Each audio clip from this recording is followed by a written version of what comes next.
नमस्कार, जय जोहार। आप देख रहे हैं का हाल है। आज 5 जून है, विश्व पर्यावरण दिवस है।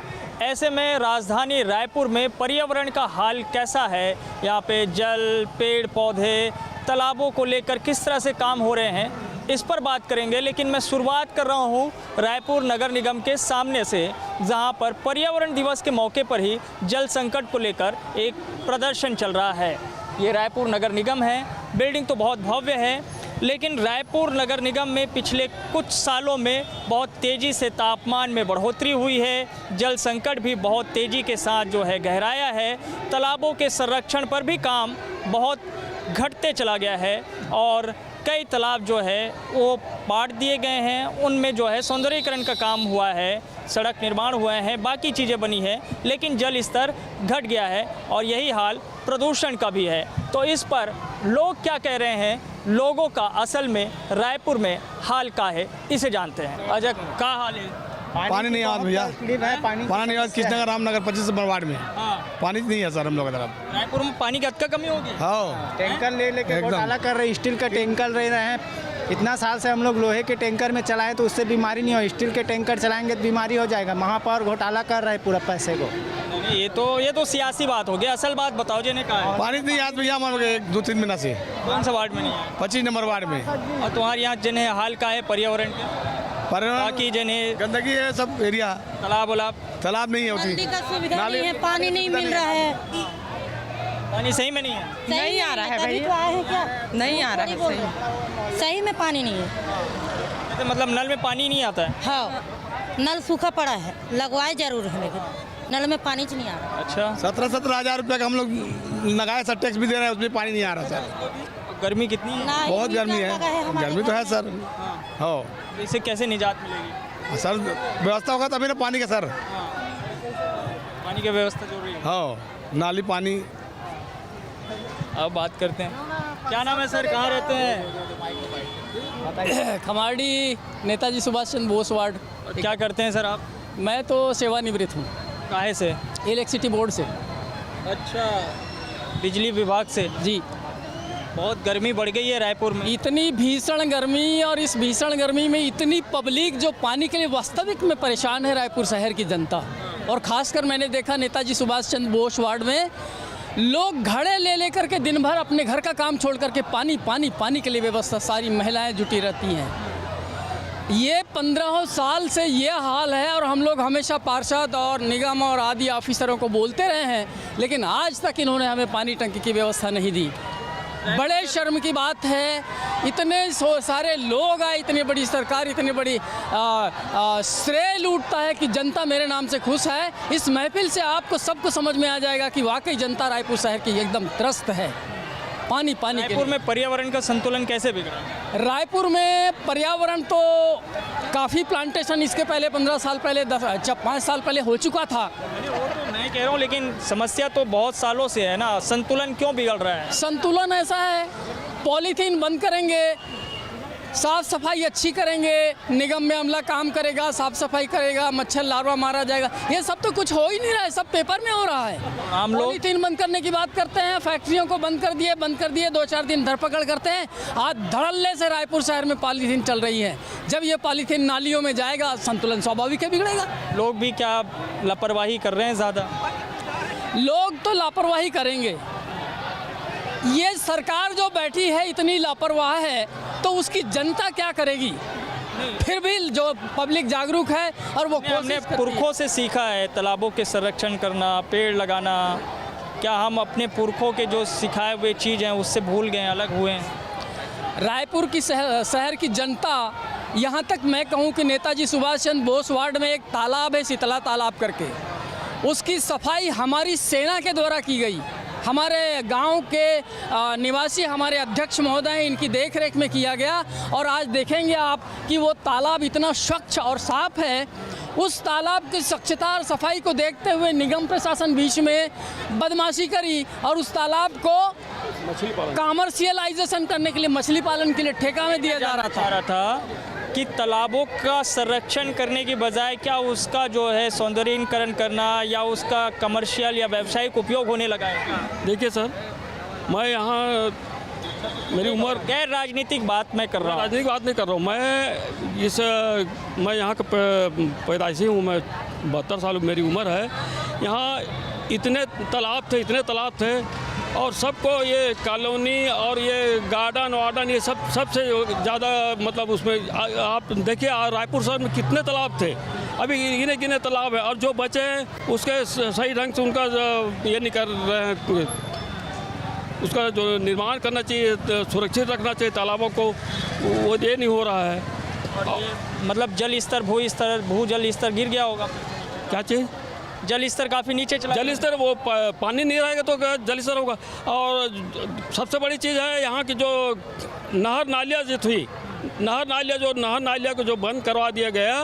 पहले नहर नालियों से तालाब को भरवाया जाता था, हर अप्रैल महीने में भरवाया जाता था। जैसे अभी गाँव में अप्रैल महीने में सब तालाब भराया तो वैसे भराया जाता था। लेकिन अभी नहर नाले सब बंद कर दिए गए हैं और तालाब से में पानी कहाँ से आएगा? पानी तो कहता है नहीं, जो ऊपर से गिरा पानी उसी के भरोसे से रहता है, तो कितना दिन चलेगा वो ऐसे ही ये हो रहा है। सबसे ये जो ये इनका जो है शासन प्रशासन जो ये है इनका ये ठीक नहीं है। जो यहाँ इतने तालाबें थी सब पूरा पटवा केंद्र सरकार से जो अमृत जल मिशन व्यवस्था दी गई थी शासन के द्वारा, आज छत्तीसगढ़ शासन चाहती तो सारे लोगों को अमृत जल मिशन की पाइपलाइन फैलवाती, बिछवाती, क्योंकि शासन काम चल रहा है ना, आपने तो देखा ही होगा। काम देख रहे हैं, चीटी की चाल चल रही है। शहर में 1/4 भी काम नहीं हुआ, जबकि केंद्र से पैसा बहुत सारा आया जा रहा है। तो यहाँ की शासन प्रशासन पाइपलाइन बिछवाने का काम नहीं करा सकती तो क्या कर सकती है? क्या कर सकते हैं? आप यहीं रायपुर के रहने वाले हैं? हाँ, मैं रायपुर का जो मौसम है ये ऐसा क्यों हो गया है कि यहाँ का तापमान तेज़ी से बढ़ रहा है? एक तो है पहला कारण कंक्रीटीकरण, दूसरा है कि हमारा जो वृक्ष कटते जा रहा है, जो पर्यावरण का मुख्य आधार है। अब वो वृक्ष उत्पन्न कहाँ से होगा? उसके लिए भी तो पानी चाहिए। अब वो पानी कहाँ से प्राप्ति होगी? जब हमारे जल जो संसाधन मार्ग है, चाहे नदी हो तालाब हो, ये जब यहाँ पे पानी आएगी तभी उनको प्राप्त होगा। और अभी मैं एक बेसिक मुद्दे पे आया हूँ पानी के ऊपर में। हमारा जो क्षेत्र है पहले 11,000 जनसंख्या था, आज से 15 वर्ष पहले पानी टंकी एक ही है। आज 15 साल के बाद हमारी जनसंख्या बढ़ चुकी है और पानी टंकी एक ही है। मतलब ये समझ लो कि 4 रोटी थे पहले, 4 लोगों को मिल जाता था, परंतु आज 4 रोटी है और 18 लोग बन गए हैं, तो कहाँ मिल पाए? जनसंख्या जिस अनुपात से बढ़ रहा है उस अनुपात से वो सुविधाएं नहीं आ पा रही है, चाहे वो पानी को लेकर हो या बाकी चीज़ों को। हाँ बिल्कुल, आप ये सही कह रहे हैं, इसमें दो मत की बातें नहीं है। और आप एक प्रश्न किए हैं कि वह जनता लापरवाह है या निगम, तो ये 2 विषय आप बोले हो। तो पहली बात यह है कि जनता का दायित्व होता है नाली में कूड़ा करकट ना डालें, ये बात सुनिश्चित है, परंतु उतनी ही दायित्व नगर निगम के भी है, क्योंकि हम टैक्स पटाते हैं तो हमारी सफाई भी तो समय पे होनी चाहिए। पानी की व्यवस्था समय, हम जल कर नल कर पटाते हैं, अगर आप नहीं कर पाते तो 4 महीने का कर को छोड़ दो, तो ये भी तो विषय है। तो जितनी मतलब जवाबदारी आम जनता की है उतनी ही जवाबदारी हमारे नगर प्रशासन की है। ये दोनों के मतलब संबंध से ही हमारा वार्ड, हमारा क्षेत्र, हमारा देश पूरा विकास करेगा, अन्यथा उम्मीद नहीं की जा सकती। आप इसी रायपुर के रहने वाले हैं? हाँ, खमाडीवासी। ये बताइए, रायपुर में ये भीषण गर्मी, ये पर्यावरण का संतुलन क्यों बिगड़ रहा है? आपको क्या कारण नजर आता है?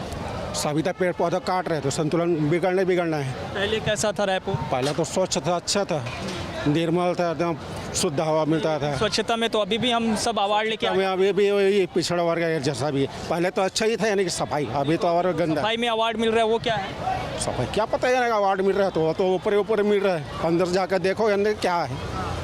तालाब पटते जा रहे हैं। हाँ, तालाब पटते जा रहा है, गंदगी बढ़ते जा रहा है, नाली भी वैसे बढ़ता जा रहा है। किया जाए टेम्परेचर को मेंटेन करने के लिए, पर्यावरण के संतुलन को बनाए रखने के लिए? अब इसमें है नहीं कि प्रशासन का भी दायित्व होना चाहिए और जैसा नागरिक बोलता है वैसा भी करना चाहिए। आपके खमाड़ी इलाके में भी गर्मी बढ़ी है क्या? हाँ, उधर तो बहुत हरियाली थी पहले।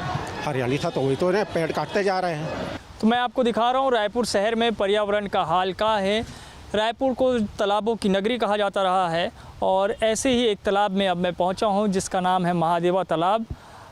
तालाब को अब सुंदर बना दिया गया है, काफ़ी सजाया धजाया गया है, रंग रोगन किया गया है, लेकिन तालाब का पानी हरा है। अब ये पानी हरा क्यों है, इसके पीछे की कहानियों को आप जानेंगे तो उसमें काफ़ी वक्त लगेगा। बस देख के समझ जाइएगा कि प्रशासन की अपनी ज़िम्मेदारी है, वो अपना काम करते रहता है, लेकिन हम सब की भी अपनी ज़िम्मेदारी है कि इसे सहेजे और संरक्षित रखे। रायपुर में ऐसे बहुत सारे तालाब हैं। मेरे साथ अभी 2 शख्स हैं, एक है नरेंद्र गोस्वामी जी जो कि इसी इलाके के रहने वाले हैं। तालाबों पर, पर्यावरण पर, पेड़ पौधों पर खूब काम करते हैं कई सालों से और ये उनके सुपुत्र हैं। आपका नाम? पंकजपुरी। पिता और पुत्र दोनों लगे हुए हैं पर्यावरण को सहेजने के लिए। तो मुझे लगा कि जब इस विषय पे मैं दिखा रहा हूँ शहर घूम घूम के हाल कैसा है, तो अभी आपसे पूछूंगा। रायपुर काफ़ी बदल गया है पर्यावरण के लिहाज से, एक तरीके से संतुलन बिगड़ा है रायपुर का और यही वजह है कि तापमान में काफ़ी वृद्धि हुई है। कैसे देखते रायपुर के हाल को? रायपुर की स्थिति अब वृक्ष लगातार चूँकि कट रहे हैं और कंक्रीट का वो बढ़ रहा है लगातार। सड़कें बन रही हैं, मकानें बन रही हैं, कॉलोनियाँ बन रही हैं, खेती की ज़मीन, इसलिए गर्मी बढ़ रही है। लेकिन इसी बीच आपने चुनौती भी स्वीकार की है कि जहाँ पेड़ कट रहे हैं वहाँ पे आप पेड़ लगा रहे हैं, तालाबों को संरक्षित करने में लगे हैं। हाँ, इसलिए मैंने ये सोचा कि पर्यावरण को संरक्षित करने के लिए पेड़ लगाना तो ज़रूरी है।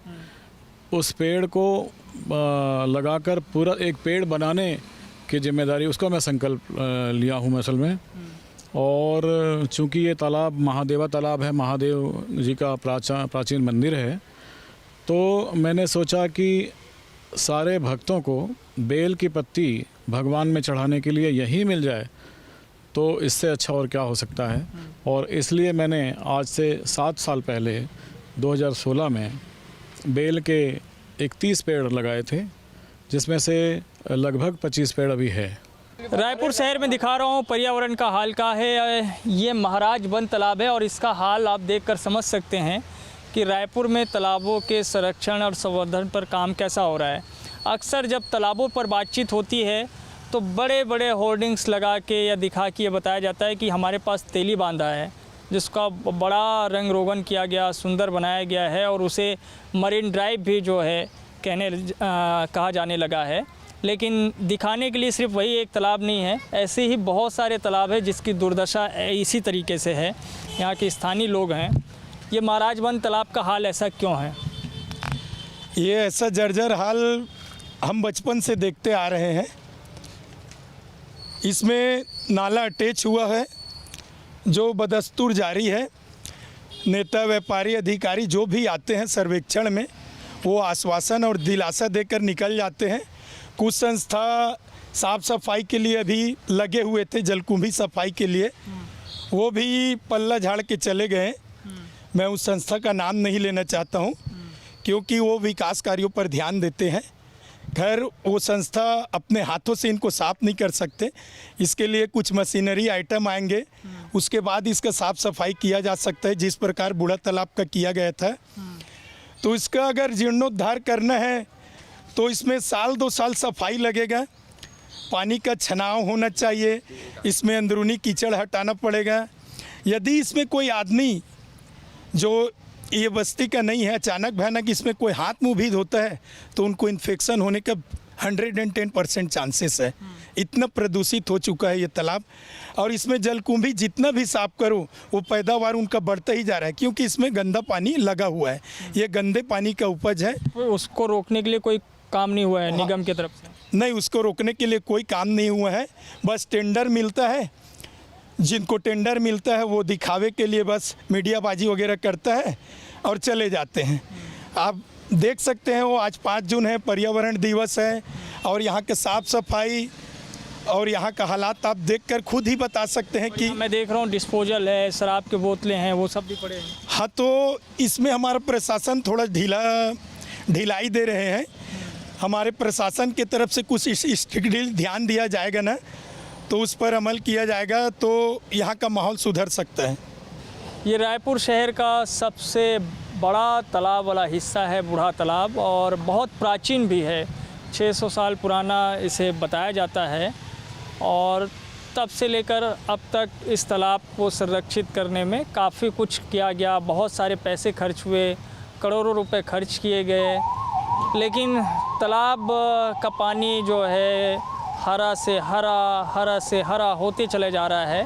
और ये कभी किसी ज़माने में पीने योग्य भी रहा है, लेकिन आज तो नहाने की भी संभावना इसमें नहीं दिखती। नहीं है ना, नहाने के लायक नहीं है ना। अच्छा, ये बताओ, आप रायपुर शहर में रहते हो? हाँ जी। तो रायपुर में जिन्हें का हाल है ये तालाब के, पेड़ पौधा के, पर्यावरण के? पर्यावरण कहाँ, यही से पेड़ पौधा है, बाकी सब कट गए हैं। हाँ। तो यहाँ कहाँ, रायपुर में सब झाड़ ही कट रहा है पूरा। अच्छा। या क्यों रोड बना रहा है सरकार, भका भक काट रहा है और क्या।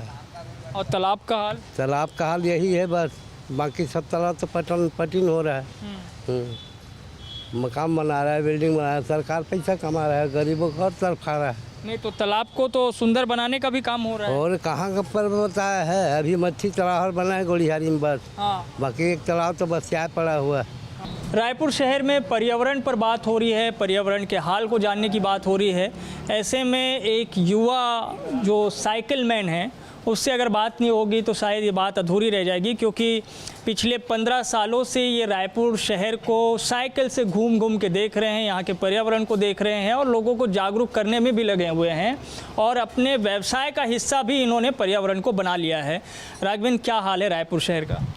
रायपुर शहर का हाल तो अच्छा है, लेकिन अभी भी लगता है कि और भी ज़्यादा ग्रीनरी होना चाहिए और इसके लिए लोगों को प्रयास करना चाहिए, क्योंकि ग्रीनरी जितना ज़्यादा रहेगा उतना ज़्यादा शहर आपका साफ़ सुथरा सुंदर रहेगा।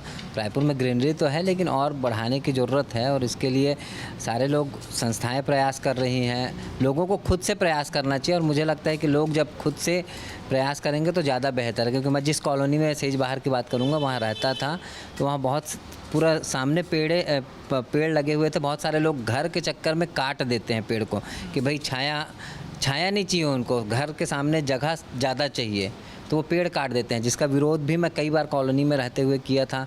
मैं खुद अपने घर के सामने 3-3, 4-4 पेड़ लगा के रखा हूँ, आम का पेड़, नीम का पेड़, इसके अलावा मौलसरी का। और कॉलोनी में भी इस पेड़ बचाने के लिए मुहिम अपन चलाते रहते थे। अब चूँकि मैंने व्यवसाय के रूप में साइकिलिंग को अपनाया है और वो साइकिलिंग इस तरीके से बेनिफिट वाला है लोगों के लिए कि इससे आपका कार्बन उत्सर्जन नहीं होता है, जिससे साफ़ है कि पर्यावरण के लिए फ़ायदेमंद है। और इसमें एक मैसेज देने की कोशिश मेरी रहती है। हर साइकिल जो भी मैं, जितने भी कस्टमर आते हैं उनको जब साइकिल बेचता हूँ तो उनके साथ एक पौधा देता हूँ। तो इस तरीके से पिछले 1.5 साल में लगभग 1200-1300 साइकिल मैंने बेची है और उतने पौधे जो हैं वो मैंने कस्टमर को गिफ्ट किया है और बहुत सारे कस्टमर अप्रिसिएट करते हैं, मतलब उनको बहुत अच्छा लगता है जब पौधा मिलता है। तो अभी कुछ दिन पहले एक कस्टमर का कहना था कि मुझे बहुत सारे गिफ्ट मिलते हैं कुछ भी सामान खरीदने से, लेकिन आज तक इतना अच्छा गिफ्ट किसी ने नहीं दिया कि कोई पौधा गिफ्ट कर रहा है। तो ये बहुत अच्छा है, ये पहल है, इसको लोग, यही ज़रूरत है अभी इस वक्त जो है प्रकृति के लिए कि हम जो है पेड़ ज़्यादा से ज़्यादा लगाएं और न सिर्फ लगाएं बल्कि उसे बचाए भी, जीवित रखना उसे बहुत ज़रूरी है। जिस तरीके से गर्मी रायपुर शहर में बढ़ी है, मुझे लगता है उसमें एक बड़ा जो है ज़रूरी वाक़या इस वक्त है वो है कि आप साइकिल मैन बन जाइए, जैसा आप बन गए हैं, कि कम इस्तेमाल करिए बड़े गाड़ियों का या फिर और दूसरे जो पेट्रोल या डीजल से चलने वाली गाड़ी। छोटे छोटे कामों में अगर हम साइकिल का उपयोग करें तो उससे बहुत अच्छा हो जाएगा। हमको जैसे दूध लेने जाना है, हम वो साइकिल से जा सकते हैं, सब्जी लेने जाना है साइकिल से जा सकते हैं, बस एक थैला कैरी करना है और आप साइकिल लेके जाइए, आपका सुबह सेहत भी अच्छा रहेगा। आप छोटे मोटे काम, मतलब इतना लोगों की आदत इस तरीके से बिगड़ गई है कि हम छोटे से छोटे काम के लिए गाड़ी इस्तेमाल करते हैं, जबकि अगर हम चाहें तो इसको चेंज कर सकते हैं, साइकिल इस्तेमाल कर सकते हैं, उससे आपका सेहत भी अच्छा रहेगा, पर्यावरण भी अच्छा रहेगा। और अब तो इलेक्ट्रिक व्हीकल भी आ रहे हैं, इलेक्ट्रिक साइकिल भी आते हैं। अगर आप लंबी दूरी साइकिलिंग करते हुए नहीं करना चाहते तो इलेक्ट्रिक व्हीकल का भी उपयोग कर सकते हैं, जिसमें पैडलिंग भी कर सकते हैं और वो भी दोनों चीज़ें। अगर कभी किसी को लगता है कि ऐसा थकान ज़्यादा हो जाएगा, लेकिन जो लोग साइकिलिंग करते हैं तो वो थकान की बात नहीं होती। 100-100 किलोमीटर, 200-200 किलोमीटर, रायपुर में तो लोग 1200-1200 किलोमीटर साइकिलिंग कर रहे हैं एक बार में, तो इतना ज़्यादा जुनून है। तो अगर उसको हम दिनचर्या में शामिल करें तो अच्छा होगा, उससे ज़्यादा बेहतर है, पर्यावरण को भी बचाव होगा और आपका सेहत सबसे बड़ी बात है, आपका सेहत, स्वास्थ्य और साथ में आपके जेब पे भी वो अच्छा रहेगा, पैसा बचेगा, क्योंकि पेट्रोल का कीमत इतना ज़्यादा बढ़ते जा रहा है तो स्वाभाविक है कि जेब पे भी अच्छा रहेगा। तो साइकिल भी चलाएं लोग, पेड़ पौधे लगाएं और ज़्यादा से ज़्यादा ग्रीनरी को बढ़ावा दें, लोग उसको बचाएं भी, न केवल पौधे लगाएं बल्कि बचाएं भी तो ज़्यादा अच्छा है। स्वाभाविक है कि पर्यावरण संतुलित होगा। जो मौसम बिगड़ जा रहा है आजकल, देखिए आप, गर्मी के मौसम में बारिश हो रहा है, मतलब जो पूरा पर्यावरण का चक्र बिगड़ते जा रहा है, उसके लिए बहुत हद तक हम सभी लोग जिम्मेदार हैं जो पर्यावरण संरक्षण के लिए ध्यान नहीं दे रहे हैं। तो तमाम लोगों से बातचीत से ये बात तो समझ में आ गई है कि रायपुर शहर में पर्यावरण का हाल कैसा है। तालाबों के संरक्षण पर उतना काम नहीं हुआ जितना होना चाहिए था और सबसे अहम है कि रायपुर शहर में गहराते जल संकट से निजात कैसे पाया जाए। प्रदर्शन अपने तरीके से चलते रहते हैं, लेकिन जो मुख्य समस्या है वो आज भी नज़र आती है धरातल पर, और समाधान के नाम पर सिर्फ कुछ दिखता है तो वो है चकाचौंध, सौंदर्यीकरण या फिर कुछ और। आज के लिए इतना ही। बाकी खबरों के लिए आप देखते रहिए News 24 मध्य प्रदेश छत्तीसगढ़। धन्यवाद।